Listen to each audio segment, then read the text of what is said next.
you everyone for joining. Ako po ulit si Ruby ng The Ruby Pantry. And today, happens to be what? Ruby Wednesdays. Okay, so today, gagawa po tayo ng brownie gamit yung microwave oven. Tapos meron po tayong special na ingredient na makaka-surprise po sa inyo na nakakapagpa-fudgy pala siya ng brownie. Ito ay ang ating humble kamote. Okay. Napakamura lang po ng kamote. Pampadagdag fiber pa po yan at saka pampadagdag sustansya sa pagkain ng baby nyo. Okay? So, lagay na po natin. Ang pinakaunang step po na, pinakamahalagang step po natin is tunawin muna sa room temperature na water yung ating oat cereal. So, lalagay ko lang po ito dito sa bowl. Okay. Sa case po na ito, gagamit lang ako ng 1:1 kasi gusto po natin malagkit yung ating brownie. Okay? So, tutunawin ko po muna yung ating oat cereal. Okay? So, para po sa mga, yan, hinahalo ko lang po muna yung cereal. Okay? Naglagay po ako ng 1 cup ng water. Okay? Next po ay, lalagyan ko siya ng ating humble kamote. Dudurugin ko lang yung kamote sa ating mixture ng oats. So, lalagay lang ako ng mga 3 pirasong ganito. Yan, ganito kalaki. Mga siguro half a cup lang yan. Okay? Pinimix ko lang po, sinatsaga ko lang pong i-mix. So, pwede niya po, huwag niyo po kong gayahin. Actually, pwede niya naman pong durugin na yung kamote bago niyo ilagay dito sa ating oat cereal. Pero, masyado lang po akong naging overconfident na akala ko, kaya ko siyang gawin ng madalian. So, yun lang po ang tip sa atin para hindi tayo mahirap.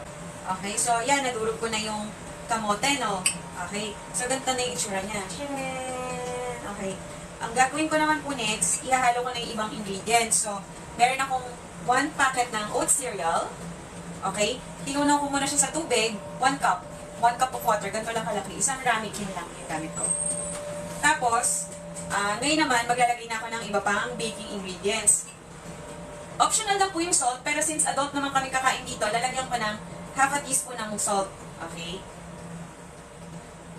Tapos, naglagay din ako ng baking powder para mag-expand siya ng konti. Or mag-fluff siya. Okay? So, yung baking powder, pampa-fluffy siya. Yung kamote naman, pampa-fudgy. Okay? Tapos, para po chocolatey, syempre, hindi naman brownie yan kung walang chocolate. So, naglagay ako ng cocoa powder.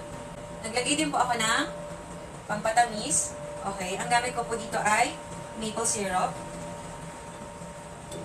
Okay? Optional naman po yan kung ayaw nyo din matamis kasi kung baby naman ang kakain. Hahaluin ko po muna ulit bago po ako maglagay ng iba pang ingredient. Ang gamit natin ay apple and banana na sticky na mismo talaga itong pagkain nito. I mean, sticky na mismo yung formulation na to in itself. Okay. Para po makita nyo. Lalagyan ko lang po siya ng extra na chocolate chips kasi para mas sumara po yung buhay natin.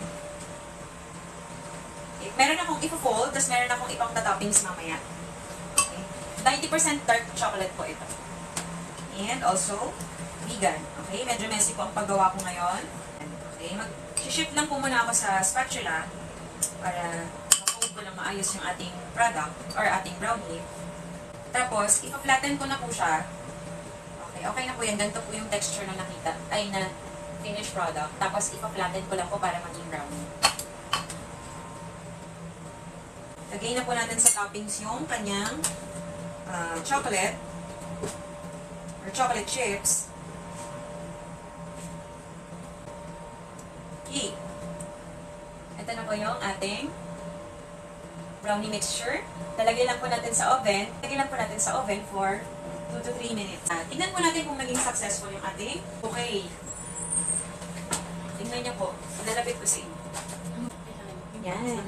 Ito na po yung ating microwave oat cereal brownie. Ayan, diba? So, napakadali lang po niyan. Nag-mix lang po ako. Wala pa pong 20 minutes lahat-lahat. Okay? Wala pa pong 20 minutes, meron na kayong pang-serve sa family nyo. Pero, ayan, meron na akong fudgy na brownie. Ayan po yung nasa spoon. Fudgy po siya. Yan. Diba?